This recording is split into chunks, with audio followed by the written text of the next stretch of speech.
So one string one tension, one string one tension, that's better. अब यहाँ पे tension किधर होगा भाई? इस पॉइंट पे ऑलवेज अपवर्ड, मतलब towards the string, not always upward, towards the string itself. String can make, string बस एक ही काम कर सकता है, बस खींच सकता है। It can pull a body only. किधर खींचेगा भाई? अपवर्ड, ऐसे। चूंकि यहाँ पे अपवर्ड है, यहाँ पे टुवर्ड्स राइट, जैसा सिचुएशन वैसे। यही स्ट्रिंग, इस पुली को भी नीचे, आप इस स्ट्रिंग को पकड़ के अगर हैंग हो जाओगे तो क्या होगा? दिस, ये जो पुली है ये नीचे की तरफ बेंड कर सकता है।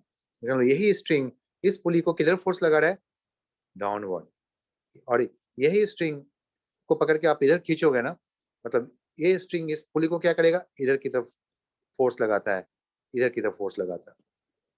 तो एक स्ट्रिंग हर बॉडी पे, हर पॉइंट पे डिफरेंट डिफरेंट डायरेक्शन में फोर्स लगाता है, लेकिन हमने उसी फोर्स से मतलब है जो हमारे काम का है। हमारे काम का मतलब जो किसी बॉडी पे लग रहा है, जिस बॉडी के बारे में हमें कोई इक्वेशंस लिखने हैं, मैथमेटिकल इक्वेशंस फॉर्म करना है। तो यहाँ पे बॉडी बी के बारे में जानना है ना, तो बॉडी बी के बारे में फोर्स देखना है। Tension T is upward. और भी इस पे कोई फोर्स है क्या? Is any other force?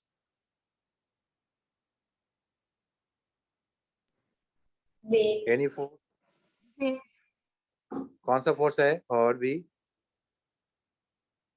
weight of the body. Weight of the body, that's better. So there is a weight of the body. Weight of the body will be always vertically downward, and this is the mbg.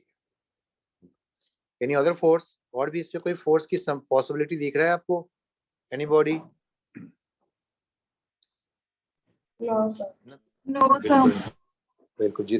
Forces are visible, forces दिखते हैं। जितने contact उतने force, साथ में जिस field में हो उस फील्ड की वजह से फोर्स। सो ना तो सर कम इसमें नॉर्मल रिएक्शन फोर्स क्यों नहीं होगा? Okay, normal reaction. Okay, just talk about the normal action. Normal action तभी होता है जब कोई सरफेस कांटेक्ट में आता है। क्या यहाँ पे कोई सरफेस कांटेक्ट में है? No sir. No. So there is no any surface in contact, so no normal reaction. String string string था तो स्ट्रिंग की वजह से फोर्स लग गया। ग्रेविटेशनल फील्ड में है तो ग्रेविटेशनल फील्ड की वजह से फोर्स लग गया। अगर मैं यहाँ पे कोई एक बॉडी, कोई वॉल होता अगर ऐसे, तब एक नॉर्मल एक्शन ऐसे होता। अगर वॉल इधर होता तो नॉर्मल एक्शन इधर होता। वॉल अगर इधर होता तो ऑफ कोर्स नॉर्मल एक्शन ऊपर की तरफ होता। लेकिन ऐसा कोई वॉल या कोई सरफेस किसी भी तरीके से किसी भी डायरेक्शन में नहीं है, ये सब एब्सेंट है ही नहीं। Is it okay? क्लियर है? Yes sir. Okay, that's okay. So now अब हमने इसकी भी इक्वेशंस को फॉर्म करना है। इसकी इक्वेशंस को फॉर्म करने के लिए फिर क्या करना है? वन बाय वन करना पड़ता है। हम इकट्ठे पूरे प्रॉब्लम को सॉल्व नहीं कर पाते हैं भाई। पहले हम ए बॉडी के बारे में सोचेंगे, फिर बी के बारे में सोचेंगे, फिर दोनों की इक्वेशन को फॉर्म करेंगे और फिर दोनों को सॉल्व कर डालेंगे। सॉल्व करने के लिए आपके पास कई तरह के मेथड होते हैं। या तो आप दोनों इक्वेशंस को ऐड करोगे या सब्ट्रैक्ट करोगे, या यू कैन डिवाइड, और if you need to product it you can do what you want to do, है ना? बस दो कुछ भी काम करना पड़ेगा दोनों इक्वेशन को सॉल्व करने के लिए, राइट? तो फर्स्ट ऑफ ऑल पहले इसकी इक्वेशंस तो फॉर्म कर लें। हम प्रॉब्लम सॉल्विंग में तो आ जाते हैं। प्रॉब्लम सॉल्विंग के लिए कौन सा लॉ है? तो Newton's second law. Newton's second law बहुत ही simplest law. F net is equal to mass into acceleration. Only three letters is used. F net, mass into acceleration, force, mass और acceleration. चलो फ्री बॉडी डायग्राम ऑफ ए बनाते हैं। FVD of A, FVD of ए। अगर कहीं पे कोई confusion हो, नहीं मालूम चल रहा हो कोई भी चीज, तो हम सिर्फ सीधे तौर पे हम एफवीडी फॉर्म कर लेंगे। एफवीडी देखना, ए रहा है एफवीडी। पहले हमने बॉडी ए ले लिया। बॉडी ए पे लगने वाला फोर्सेस को दिखा देता हूँ। There is one force called tension T, another force, बस वहीं से कॉपी कर लिया, नॉर्मल रिएक्शन, और another copy, another force mag, another force mag, this having the mass ma, और किधर जाए? when you release the body will go this way, body तो इधर जा रहा है, ऐसे जा रहा है। अच्छा, बॉडी इस तरफ जा रहा है और ये दोनों एक्सिस, ये फोर्स किधर है भाई? टेंशन टी किधर लग रहा है भाई? टेंशन टी तो इधर है और नॉर्मलाइजेशन किधर है? वो तो इधर है। अच्छा, क्या दोनों आपस में परपेंडिकुलर है? हाँ भाई हाँ, दोनों आपस में परपेंडिकुलर है।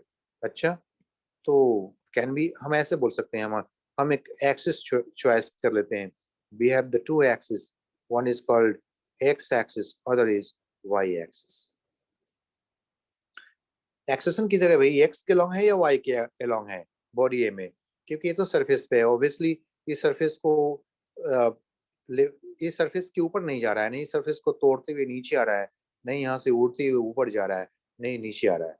बस इसका मोशन तो बस यूनिडायरेक्शनल है, बस ऐसा ही होगा। जैसे रिलीज करूंगा इधर भी नहीं भाग पाएगा, जब भी जाएगा वो ये ऐसे ही जा पाएगा, एक्स एक्सिस के लॉन्ग ही जा पाएगा, है ना?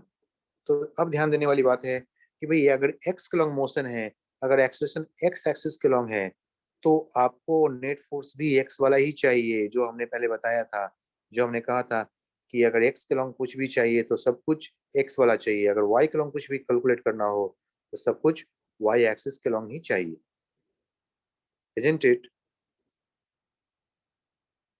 क्लियर है भाई सबको? Yes, एक्स को सिर्फ एक्स से मतलब है, वाई को वाई से मतलब है, सभी जगह अप्लीकेबल होंगे, यहाँ भी अप्लीकेबल होंगे। A x is equal to a है, ए वाई, वाई एक्सिस के लॉन्ग क्या है? इसका कोई एक्सेलेरेशन है क्या? No, zero acceleration. कैसे मालूम चला कि वाई के लॉन्ग एक्सेलेरेशन नहीं है? भाई ये वाई के लॉन्ग एक्सेलेरेशन होता तो ऊपर की तरफ जाता या फिर नीचे की तरफ आता, तो ऐसा कुछ भी नहीं कर रहा है। इसका मोशन तो बस ऐसे ही होने लगेंगे, बस ऐसे ही चलते जाएंगे, ऐसे ही चलेंगे, ओनली दिस वे, ऐसे ही जा सकता है। तो इसका मतलब है कि आप वाई एक्सिस के लॉन्ग एक्सेलेरेशन जीरो है, तो हाँ भाई, तो उसके लॉन्ग भी आप कुछ भी इक्वेशंस फॉर्म कर सकते हो, लेकिन हमारे काम का जरूरी नहीं कि हमारे काम में हमारे लिए यूज में आ जाए, तो यूज में आना जरूरी नहीं है। हम इक्वेशन देखते हैं, पहले वाई एक्सिस से देखते हैं। F net y should equal to mass into acceleration along the y axis only, लेकिन y एक्सिस के लॉन्ग एक्सेलेरेशन क्या है भाई? जीरो है, तो जीरो हो गया, टोटल m इंटू जीरो, सारा कुछ हो गया। और बॉडी ए की बात कर रहे हो तो सब बॉडी ए पे ही देखना पड़ेगा आपको, बी पे नहीं देखना है, ओनली ऑन बॉडी ए की बात करेंगे तो ए पे, और एक्स के लॉन्ग बात करेंगे तो सिर्फ एक्स के लॉन्ग, है ना? सब कुछ वाई के लॉन्ग बातें करेंगे तो सिर्फ वाई के लॉन्ग। तो ए में तो है यहाँ पे, लेकिन जीरो हो गया। बताओ, तो ए पे और क्या क्या फोर्स लग रहा है वाई एक्सिस के लॉन्ग? एक्स वाले फोर्स से मतलब नहीं है भाई, इस फोर्स से आपको मतलब नहीं है, इस फोर्स से मतलब है एन से और एम ए जी से, इनसे मतलब है।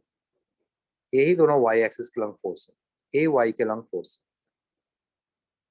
तो एक तरफ पॉजिटिव ले लो, क्योंकि एक्सेशन तो है नहीं, हमने कहा कि यू हैव टू प्रीफर, जिधर एक्सेशन हो उधर पॉजिटिव साइन लेना, लेकिन जिसमें एक्सेशन ही नहीं हो उसमें क्या करोगे? तो फिर एज यू विश, जिधर भी चाहो उधर ले लो।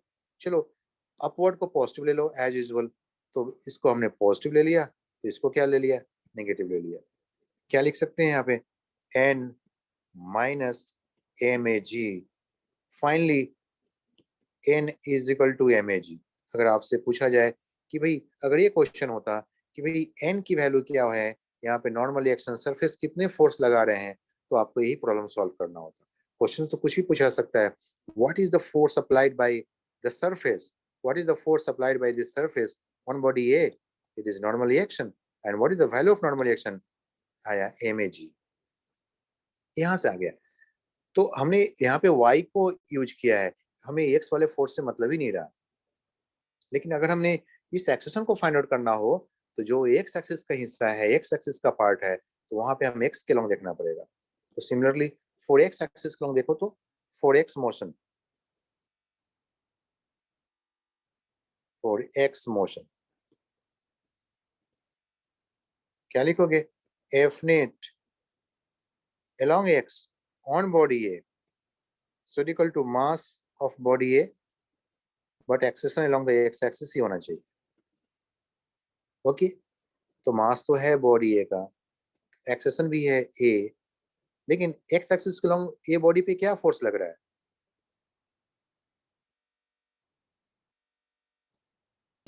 बोलिए।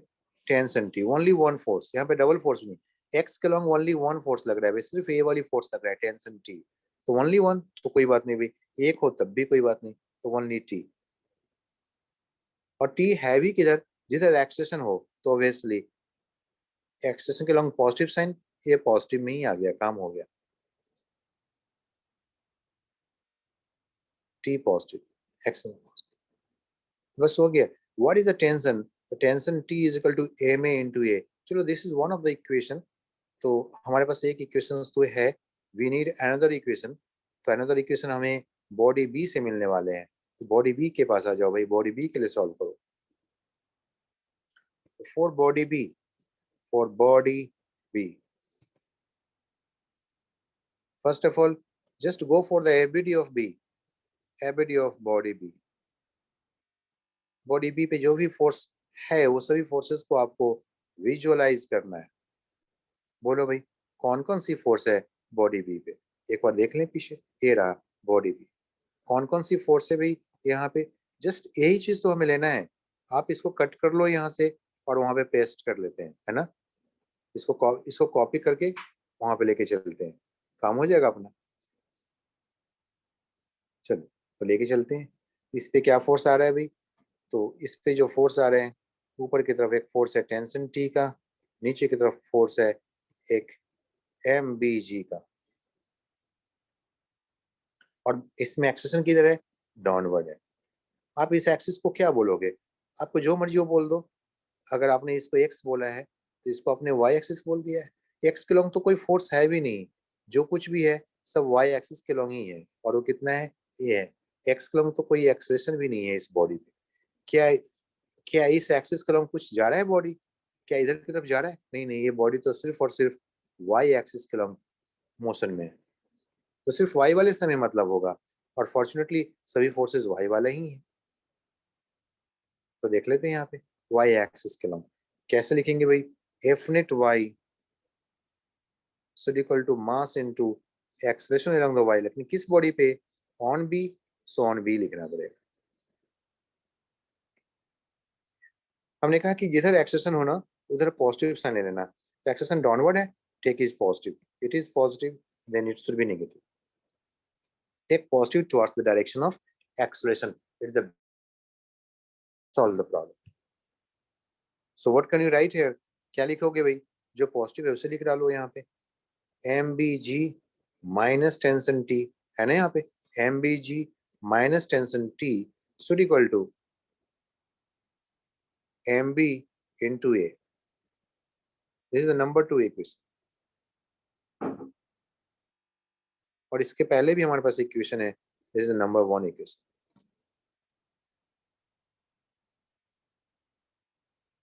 अब हम इक्वेशन 1 एंड इक्वेशन 2 को सॉल्व कर सकते हैं to get the value of tension और acceleration. Can we solve it, हाँ भाई, इस टेंशन T को हम यहाँ से इस पे सब्स्टिट्यूट कर लेंगे, we can get the acceleration. Just put the value of the tension T here, you can solve the acceleration। Done. Any doubt?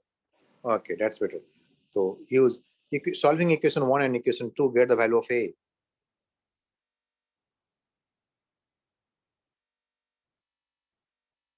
To get A, solve equation 1 and 2.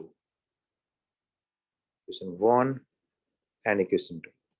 कैसे solve कर ले? Just put the value of the tension T in equation 2 as you can।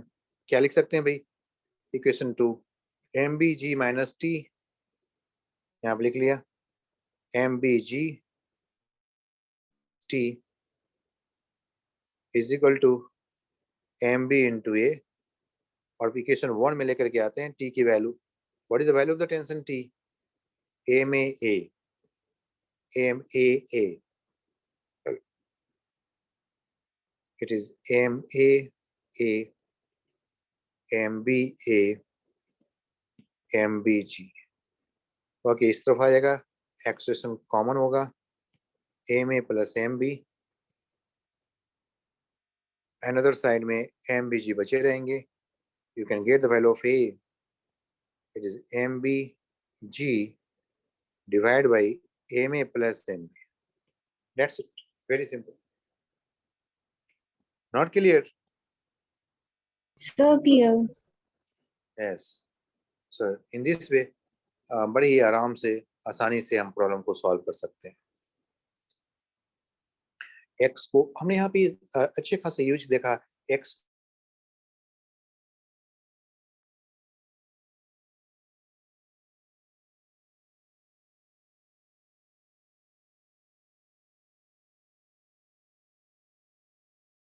X का log निकालना हो तो सिर्फ x वाले force को यूज कर लो.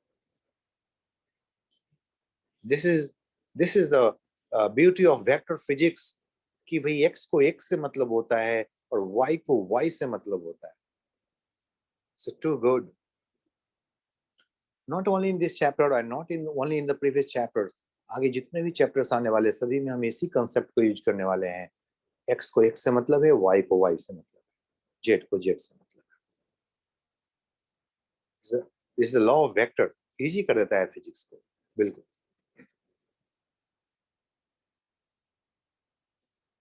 Any doubt?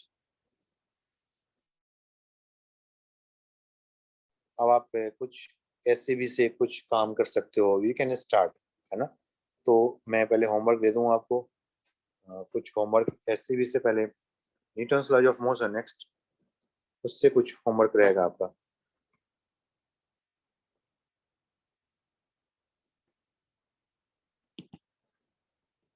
SCB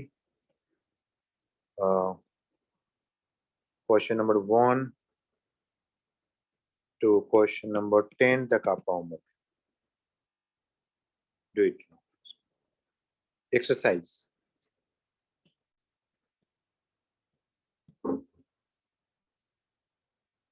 Newton's laws of motion